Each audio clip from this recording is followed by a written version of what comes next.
बारामतीत आयोजित केलेल्या कृषी प्रदर्शनामध्ये शेतकऱ्यांना काळा टोमॅटो पाहायला मिळणार आहे। आपल्या भागामध्ये लाल टोमॅटोचं उत्पादन घेतलं जातं, मात्र कृषी विज्ञान केंद्रात काळ्या टोमॅटोचं उत्पादन घेण्यात आलंय। गावरान सर्व प्रजातीच्या टोमॅटोचं या ठिकाणी उत्पादन घेतलं असून शेतकऱ्यांना 15 ते 20 जानेवारी दरम्यान होणाऱ्या कृषी प्रदर्शनामध्ये काळा टोमॅटो पाहायला मिळणार आहे। याच काळ्या टोमॅटोचा आढावा घेतला आमचे प्रतिनिधी जावेद मुलानी यांनी। यापूर्वी आपल्या खाण्यामध्ये टोमॅटो जे आहे ते लाल रंगाचा आपण खात असतो, मात्र आता जर ते काळ्या रंगाचं आपल्याकडे जर खाण्यासाठी उपलब्ध झालं तर ते ऐकलं तरी नवल वाटायला नको। पण होय, हा यशस्वी प्रयोग जो आहे ते केव्हीके म्हणजेच बारामतीच्या कृषी विज्ञान केंद्रामध्ये झालेला आहे। आपण पाहू शकतो की या ठिकाणी देशी जे आपलं वाण आहे त्याचं संवर्धन करण्याचं काम हे कृषी विज्ञान केंद्र करत आहे। यामध्ये जवळपास 30 जे आहेत ते देशी विविध टोमॅटो जे आहेत त्याची जे संगोपन आहे ते करण्यात आलेलं आहे। आणि हे याच्यामध्ये आपण देशी बियाण्याचं संवर्धन करतोय, म्हणजे देशी भोपळे, टोमॅटो, वांगी, दोडके, कारले ह्या सगळ्यांचं संवर्धन आपण केव्हीके मध्ये केलंय। आणि यावर्षी 30 प्रकारचे जे आपले जुने बियाणे आहेत त्याचे आम्ही प्रात्यक्षिक लावलेले आहेत। आणि माझ्या पाठीमागे हे सगळे टोमॅटो दिसत आहेत ते सर्व देशी आहेत आणि जवळपास 9 फुटापर्यंत वाढलेले आहेत। तर याला पूर्ण माल पण चांगला लागलेला आहे। तर आपण काय करतोय की संकरित खातोय, हायब्रिड खातोय, आणि हायब्रिडच्या जमान्यामध्ये आपल्याला जे न्यूट्रिशन पाहिजे, जे सत्व पाहिजे ते मिळायला लागलेलं नाही। मग हे आपल्याच भागातले आहेत, याला कीड रोग कमी येत आहे, औषधं कमी लागत आहेत। तर मग विषमुक्त अशीच भाजीपाला जर आपण आपल्या शेतामध्ये किंवा परसबागेमध्ये लावला तर हे आपल्यासाठी चांगलं आहे। हा काळा टोमॅटो जरी असला तरी तो आपला देशी आहे हे विशेष, आणि हे पाहण्यासाठी नक्कीच आपण कृषी विज्ञान केंद्राला भेट द्यावी असं मत देखील त्यांनी व्यक्त केलं आहे। जावेद मुलानी, जी24 तास, केव्हीके, बारामती। बारामतीतील कृषी विज्ञान केंद्रामध्ये चीनच्या तंत्रज्ञानावर मक्याचं भरघोस उत्पादन घेण्यात आले। हे पिकाची उंची 12 फूट इतकी होती आणि एक कणीस 1 फुटापर्यंत येतं। या तंत्रज्ञानाचा उपयोग शेतकऱ्यांनी आपल्या शेतात लागवडीसाठी केला तर कमी खर्चाचं जास्तीचं उत्पन्न शेतकऱ्यांना मिळू शकतं। याचाच आढावा घेतला आमचे प्रतिनिधी जावेद मुलानी यांनी। बारामतीतील कृषी विज्ञान केंद्रामध्ये चीनी पद्धतीची लागवड करून मक्याचं भरघोस असं उत्पादन घेण्यात आलेलं आहे। आपण पाहू शकता की ही जी मका आहे ती चीनच्या धर्तीवरती लावलेली आहे। की 1 एकर क्षेत्रामध्ये आपल्याला 8 किलो बियाणं लागतं, तेच चीनच्या लोकांना 1 एकरासाठी 11 किलो लागतं। म्हणजे बियाणं वाढलं म्हणजे रोपांची संख्या वाढली। आपल्या ह्या नॉर्मल पद्धतीमध्ये, ही पाठीमागची नॉर्मल पद्धती, आपण सलग टोकन पद्धत करतो।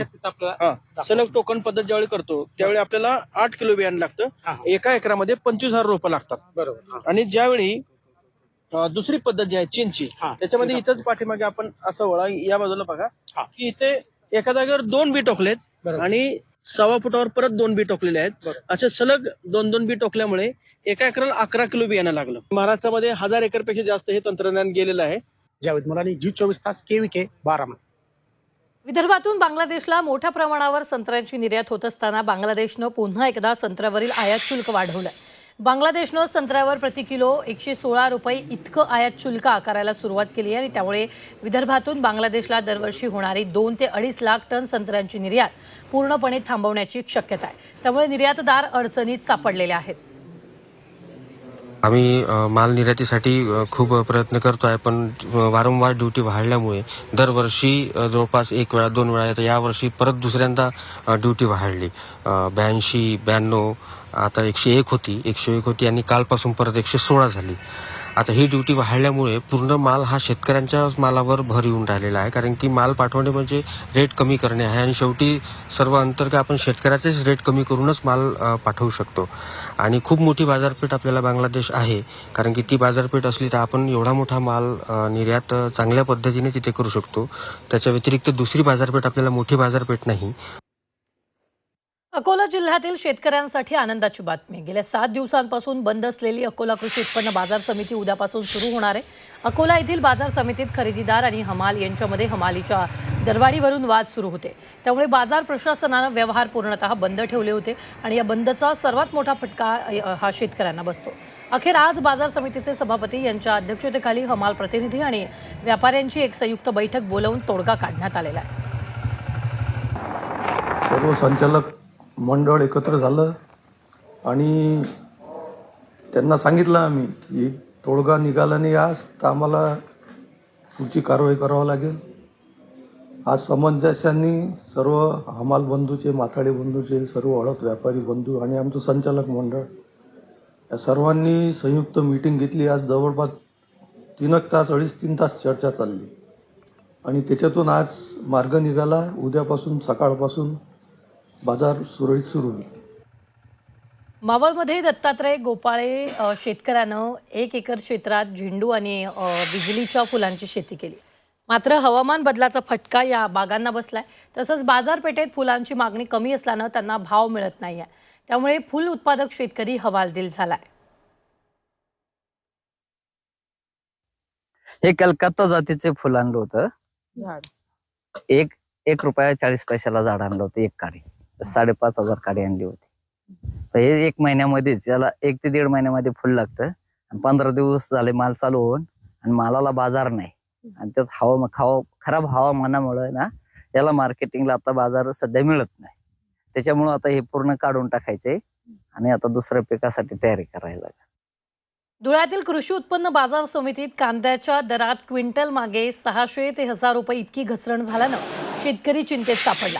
कांद्याचा दर कमी झाल्यामुळे उत्पादन खर्चही निघत नसल्याची तक्रार शेतकऱ्यांनी केली आहे. गुजरातमध्ये जो कांदा 2000 क्विंटल विकला जातो तोच कांदा धुळे कृषी उत्पन्न बाजार समितीत 1200 ते 1400 रुपये प्रति क्विंटल विकला जात असल्यानं शेतकऱ्यांनी नाराजी व्यक्त केली आहे. त्यामुळे कांद्याला किमान 3000 रुपये प्रति क्विंटल दर मिळावा अशी मागणी कांदा उत्पादकांनी केली आहे. काही भाव भेटला नाही, 1400 रुपये गेला आहे. काही भाव भेटला नाही, फक्त 3000 पर्यंत जायला पाहिजे होता, फक्त 1400 गेला. 1700, 1800, 2100, 2200 पर्यंत होता. आता साधा गण पहिला ऐकला आम्ही 4000 पर्यंत ऐकला. त्याला काय करसान, आता विलाज नाही ना. त्यांच्या हातात हे मारणं तारणं काय. आता मागच्या 5 दिवसापूर्वी आम्ही सुरत कांदे पाठवले होते. ते गेले 2000 आणि इथं आणले त्यात 1200 रुपये माझे कांदे गेले. या कांद्याला खर्च आला 5,000 रुपये खर्च इथं. ते आता शेतकऱ्यांनी काय करावं. जळगावच्या जामनेर तालुक्यातील तोंडापूरमध्ये महिला शेतकऱ्याच्या मका पिकांचं रान डुकरांनी नुकसान केलं. अजिंठा डोंगर रांगामधील रान डुकराच्या 30 ते 40 कळपानं 2 एकरामधील हातातोंडाशी आलेलं मक्याचं पीक आडवं केलंय. वन्य प्राण्यांपासून पीक वाचवण्यासाठी झटका मशीन लावली होती, मात्र ही मशीनही तोडून प्राण्यांनी शेतात नासधूस केली. वन विभागाच्या वतीनं नुकसान भरपाई मिळावी अशी मागणी आता शेतकऱ्यांना केली आहे.